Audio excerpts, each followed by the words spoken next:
নমস্কাৰ এই কক্সালে স্বাগতম ছাত্ৰ-ছাত্ৰীসকল মই জ্যোতি দাস আৰম্ভ কৰিব লৈছো আজিৰ ভিডিঅ' আজি আমি পঢ়িব ওলাইছো অষ্টম শ্ৰেণীৰ ভূগোল খণ্ডৰ পাঠ নম্বৰ 6 ভাৰতৰ উদ্যোগ আৰু পৰিবহণ ব্যৱস্থাৰ পাঠভিত্তিক অনুশীলনীৰ প্ৰশ্নসমূহ আজি আমি এই পাঠত থকা প্ৰশ্নসমূহ আলোচনা কৰিম আহাচোন এই প্ৰশ্নসমূহ কি হেয়া চাও প্ৰথম প্ৰশ্ন আমাৰ দিছে আকৰিক লু কেঁচামাল হিচাপে ব্যৱহাৰ হোৱা এবিধ উদ্যোগৰ নাম লিখিব দিছে গতিকে এটোৰ উত্তৰ আমাৰ কি হ'ব এই প্ৰশ্নটোৰ উত্তৰ হ'ব আকৰিক লু কেঁচামাল হিচাপে ব্যৱহাৰ হোৱা এবিধ উদ্যোগৰ নাম হৈছে লুটিখা উদ্যোগ ঠিক আছে তাৰ পিছৰ প্ৰশ্নটো কি বাৰু চাওঁহাচোন এবিধ ইন্ধন খনিজৰ নাম লিখিব দিছে এবিধ ইন্ধন খনিজৰ নাম হৈছে কি জানানে খাৰুৱা তেল ঠিক আছে তাৰ পিছৰ প্ৰশ্নটো কি চাওঁহাচোন পিছৰ প্ৰশ্নটো হৈছে ভাৰতৰ এখন কপাহ উৎপাদনকাৰী ৰাজ্যৰ নাম লিখিব দিছে ক'ত কপাহ উৎপাদন হয় ক'ত হয় আমি লিখিব পাৰো মহাৰাষ্ট্ৰ ঠিক আছে তাৰ পিছৰ প্ৰশ্নটো কি বাৰু চাওঁহাচোন ভাৰতৰ আটাইতকৈ অধিক পৰিমাণে ব্যৱহৃত পৰিবহণ সেৱাবিধৰ নাম লিখিব দিছে পৰিবহণ সেৱাবিধ হৈছে কি জানানে ৰেল পৰিবহণ সেৱা ঠিক আছে গতিকে অধিক পৰিমাণে ব্যৱহৃত হয় ৰেল পৰিবহণ সেৱা ঠিক আছে এতিয়া আমাৰ ইয়াৰে ভিতৰত শুদ্ধ উত্তৰটো লিখিব দিছে অভ্ৰ উৎপাদনত ভাৰতৰ স্থান পৃথিৱীৰ ভিতৰত তৃতীয় হয় নে দ্বিতীয় হয় নে প্ৰথম হয় গতিকে অভ্ৰ উৎপাদনত ভাৰতৰ স্থান পৃথিৱীৰ ভিতৰত কি হয় জানানে কি হয় প্ৰথম ঠিক আছে ইয়াৰে শুদ্ধ উত্তৰটো হৈছে গ নম্বৰ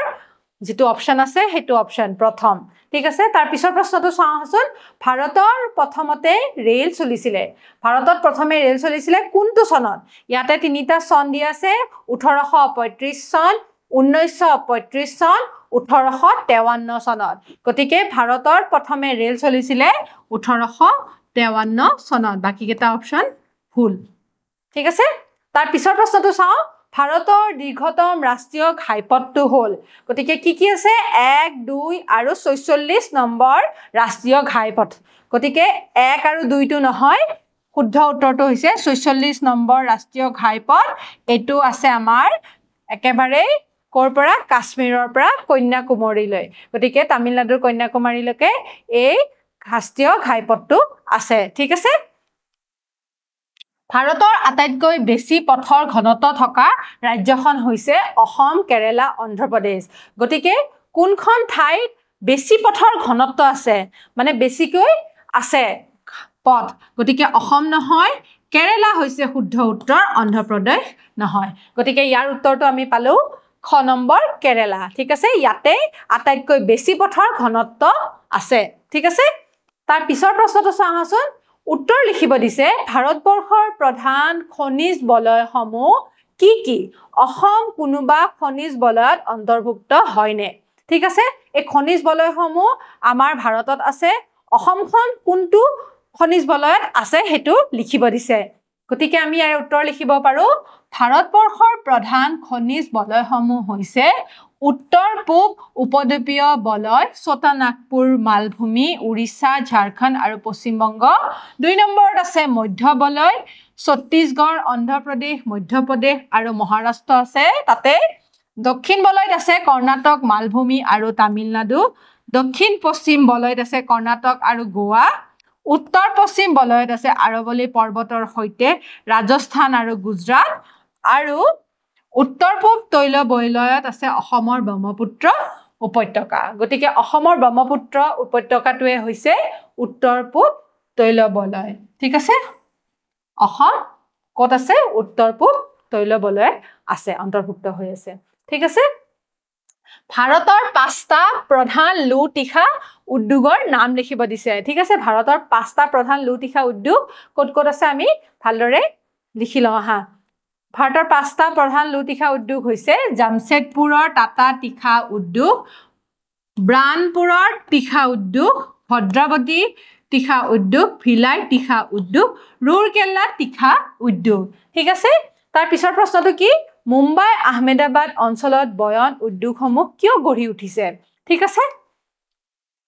মুম্বাই আৰু আহমেদাবাদৰ বস্ত্ৰ শিল্পসমূহ প্ৰধানকৈ মহাৰাষ্ট্ৰ আৰু গুজৰাটত উৎপাদিত কপাহৰ ওপৰত নিৰ্ভৰ কৰি গঢ়ি উঠিছে ভাৰতৰ বস্ত্ৰ উদ্যোগৰ বাবে প্ৰয়োজনীয় 10.79% সূতা মহাৰাষ্ট্ৰৰ পৰাই যোগান ধৰা হয় ঠিক আছে তাৰছত লিখিব পাৰো বস্ত্ৰ উদ্যোগৰ বাবে প্ৰয়োজনীয় যন্ত্ৰপাতি ৰং ৰাসায়নিক দ্ৰব্য কপাহ আদি আমদানি কৰিবলৈ আৰু উৎপাদিত সামগ্ৰীবোৰ ৰপ্তানি কৰিবলৈ বন্দৰৰ সুবিধা থকাৰ বাবে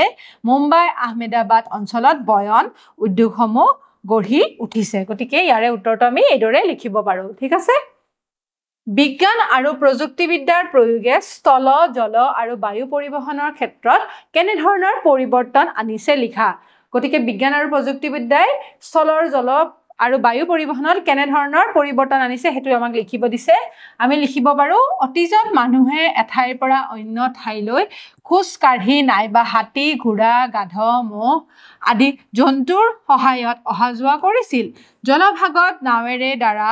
মানুহে আৰু বস্তু বাহিনী কঢ়িয়াইছিল পুৰণি যাতায়াত আৰু পৰিবহন ব্যৱস্থাই মানুহৰ সময়ও লৈছিল আৰু ই কিছু কিছু ক্ষেত্ৰত কষ্টকৰ হৈছিল বিজ্ঞান আৰু প্ৰযুক্তিবিদ্যাৰ জৰিয়তে লাভ কৰা সাফল্যৰ বাবে স্থল জল আৰু বায়ু পৰিবহনৰ যথেষ্ট সুচল হৈ পৰিছে দুৰ্গম অঞ্চলবোৰো স্থলপথেৰে যোগাযোগ সম্ভৱ হৈছে কম খৰচী জল পৰিবহনৰ মাধ্যমেৰে এখন দেশৰ লগত আন এখন দেশৰ সামগ্ৰীৰ বেপাৰ বাণিজ্য সম্ভৱ হোৱাৰ লগতে যাত্ৰীসকলে অহা যোৱা কৰিব পাৰিছে বায়ু পৰিবহনৰ জৰিয়তে অতি কম সময়ৰ ভিতৰতে সামগ্ৰীবোৰ বিশ্বৰ এটা প্ৰান্তৰ পৰা আন এটা প্ৰান্তত উপলব্ধ হৈছে অৱশ্যে ই আন পৰিবহন ব্যৱহাৰৰ তুলনাত আৰামদায়ক যদিও খৰচী ইয়াৰ উপৰিও বিজ্ঞান আৰু প্ৰযুক্তিবিদ্যাৰ প্ৰয়োগে স্থল জল আৰু বায়ু পৰিবহনৰ ক্ষেত্ৰত যাত্ৰীসকলক আগতীয়াকৈ অধিক নিৰাপত্তা প্ৰদান কৰিছে ঠিক আছে এতিয়া আমি তাৰ পিছৰ প্ৰশ্নটোৰ উত্তৰ লিখিম পৰিবহন ব্যৱস্থা দেশ এখনৰ শিৰা উপশিৰা স্বৰূপ কথাষাৰৰ সমৰ্থনত তিনিটা যুক্তি আগবঢ়াব দিছে গতিকে উত্তৰটো আমি এইদৰে লিখিব পাৰো পৰিবহন ব্যৱস্থাৰ জৰিয়তে নিত্য ব্যৱহাৰ্য খাদ্য সামগ্ৰী আৰু বস্ত্ৰ আদি দেশৰ এটা অঞ্চলৰ পৰা আন এটা অঞ্চললৈ যোগান ধৰা হয় পৰিবহন ব্যৱস্থাৰ লগত লাখ লাখ লোক প্ৰত্যক্ষ বা পৰোক্ষভাৱে নিয়োজিত হৈ জীৱিকা উপাৰ্জন কৰি আছে উদাহৰণ স্বৰূপে কেৱল ৰেল পৰিবহন সেৱাতে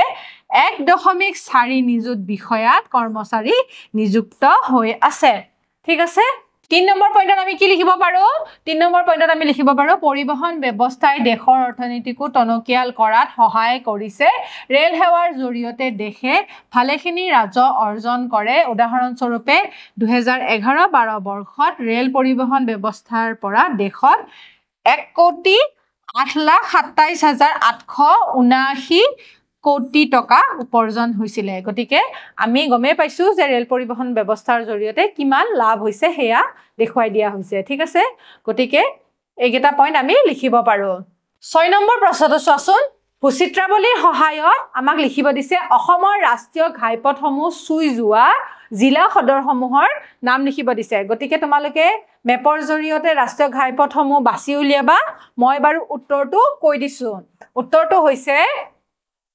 তিনচুকীয়া ডিব্ৰুগড় শিৱসাগৰ যোৰহাট গোলাঘাট ডিফু হাফলং শিলচৰ হাইলাকান্দি কৰিমগঞ্জ ধেমাজি উত্তৰ লখিমপুৰ তেজপুৰ নগাঁও মৰিগাঁও দৰং উদালগুৰি নলবাৰী গোৱালপাৰা বৰপেটা বাক্সা কাজলগাঁও বঙাইগাঁও ধুবুৰী কোকৰাঝাৰ ইত্যাদি গতিকে এইকেইখন জিলা আৰু ঠাইৰ মাজেৰে কি হৈছে ৰাষ্ট্ৰীয় ঘাইপথবোৰ গৈছে ঠিক আছে ৰেলপথে সংযোগ নকৰা উত্তৰ পূব ভাৰতৰ ৰাজ্যকেইখনৰ নাম লিখিব দিছে ৰেলপথে সংযোগ নকৰা উত্তৰ পূব ভাৰতৰ ৰাজ্যকেইখনৰ নাম হৈছে কি নাগালেণ্ড মণিপুৰ মিজোৰাম আৰু মেঘালয় ঠিক আছে এতিয়া অৱশ্যে লাহে লাহে এইবিলাক ঠাইলেও ৰেল সেৱা গৈ আছে ঠিক আছে ব্ৰহ্মপুত্ৰৰ উত্তৰ পাৰে ধেমাজি জিলাত থকা ৰেলপথৰ শেষৰ ৰেল ষ্টেচনটোৰ নাম লিখিব দিছে ব্ৰহ্মপুত্ৰৰ উত্তৰ পাৰে ধেমাজি জিলাখন আছে এই ধেমাজি জিলাত শেষৰ ৰেল ষ্টেচনটো আছে কি নাম বাৰু হেতু নাম হৈছে মুকেং সেলেক ঠিক আছে মুকেং সেলেকৰ হৈছে ষ্টেচন যেটো ষ্টেচন ধেমাজি জিলাত আছে আৰু ব্ৰহ্মপুত্ৰৰ উত্তৰ পাৰে শেষৰ ষ্টেচন হয় গতিকে ছাত্ৰ ছাত্ৰীসকল এইখিনি আছিল আমাৰ পাঠৰ পাঠভিত্তিক অনুশীলনী থকা প্ৰশ্নসমূহ আশা ৰাখিছো তোমালোকে বুজি পাইছা অহা ক্লাছত এটা নতুন ভিডিঅ লৈ তোমালোকৰ মাজলৈ আকৌ আহিম তেতিয়ালৈ সামৰিছো নমস্কাৰ